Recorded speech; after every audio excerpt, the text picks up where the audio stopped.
अरे अरे काली कोयलिया रे तोहर किता सुंदर बोल।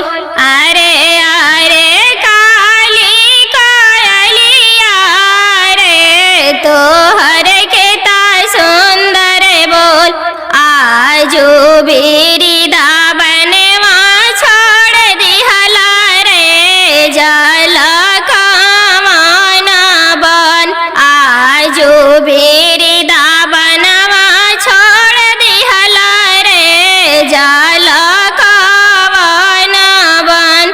आगे आगे बेटी दुलारी बेटी गे तोहर किता सुंदर बोल। आगे आगे बेटी दुलारी बेटी गे तोहर किता सुंदर बोल। आजू पापा के महला छोड़ दिहला गे चलला ससुरा के ओर। आजू पापा के महला छोड़ दिहला गे चलला ससुरा के ओर। आजी आजी पापा अपना पापा जी तोहर मतिया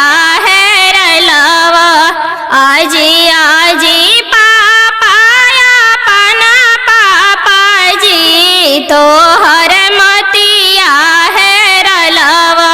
किया पर तिलक इतना दिहला जी बैंकवा कैला सोना।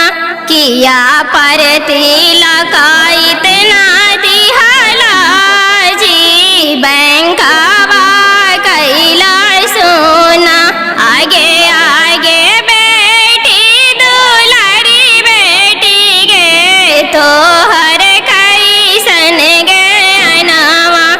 आगे आगे बेटी दुलारी बेटी गे तोहर कैसन गे नवा।